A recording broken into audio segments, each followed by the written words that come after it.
Hello and welcome to the recommendation round. This is the show where I briefly recommend a small handful of movies that fit into a specific subject.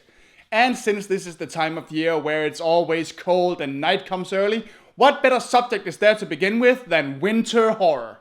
Simply put, we're talking movies that provide cold chills, frozen fears, snowy scares, and probably a bunch of other acronyms I can't think of. But don't worry, none of these are gonna be Christmas related. Let's save that for another time, shall we? In any case, let's begin. I'm really starting to like that thing. Let's begin with the 2006 Norwegian slasher movie Cold Prey, or Fritt Vilt as it is originally known.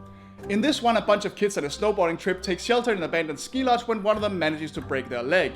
However, surprise surprise, the lodge is not quite as abandoned as they think, and the tenant living there doesn't exactly greet people with a cup of hot cocoa and a slice of cake, more like a hot splash of blood and a slice of death. Cold Prey is a damn fine slasher movie, but don't go in expecting it to reinvent the wheel or anything. It's more like it oils the wheel so it spins more smoothly. Cold Prey lives and breathes its slasher tropes, but it mixes things up with a healthy dose of more believable victims, a really badass looking killer, plenty of brutality, and a cold, desolate, scary setting. It's definitely worth checking out. Next up, we have Frozen. No. Adam Green's Frozen from 2010 takes us on a skiing trip where three friends are trying to get in one last run before the chairlift closes. However, instead they find themselves stuck on that chairlift way up in the air because of a simple misunderstanding. Now they can either try to get off the chairlift somehow, or die a painful freezing death. Frozen is not some kind of instant classic, but it is a neat little survival horror film hinging on an unlikely but strangely believable situation and the lengths that these characters will go to in order to survive and go home. It's also all beautifully shot on location, so every gust of wind and snowflake feels as cold as it looks. Adam Green usually makes some pretty wild stuff, so seeing something slightly more grounded from him is actually pretty interesting. Figuratively grounded, okay? Give me a break, people.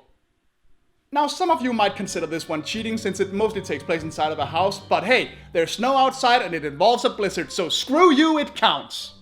Writer Paul Sheldon has had great success with his Misery series of romance novels, but has now killed off the character and wants to move on to other things. Driving off to see his publisher with the manuscript of a new book, he crashes his car in a freak blizzard, but is thankfully saved by a seemingly kind lady named Annie Wilkes, who also happens to be his biggest fan. However, she's not too happy about Misery being dead and demands he write a new book to revive the character. And there is no limit to the abuse she is gonna subject him to get it. Misery is well known as one of the best Stephen King adaptations out there, and that is definitely true for a number of reasons. But the main reason to watch this movie has a name, and her name is Kathy Bates. She is terrifying as Annie Wilkes, and she flicks her insanity on and off like it's a freaking desk lamp with such ferocity that it never really fails to shock you. I still can't see her in other movies without feeling just a bit uneasy, and I'm not sure why. Because little girls are the devil! Anyway, Misery is a horror masterpiece as far as I'm concerned, with a villain as cold as the season it takes place in. If you haven't seen it, go do so right now. You won't regret it. And there you have it. A nice little set of wintertime creeps to tide you over until spring arrives. I hope you like them. I got plenty more of these in store, but I want to hear from you guys. Are there any subjects you'd like some recommendations on? If there are, use this hashtag in the comment section below, or shoot them at me on Facebook or Twitter. And who knows, maybe they'll pop up on the channel in the future. In any case, till next time, see ya! Hey, thanks for watching! More of these are on the way. Until then, you can watch plenty of other videos on my channel. Don't forget to like, comment, subscribe, and while you're at it, please consider supporting me on Patreon. There might even be a way to push your suggestion ahead a little, wink wink plug plug.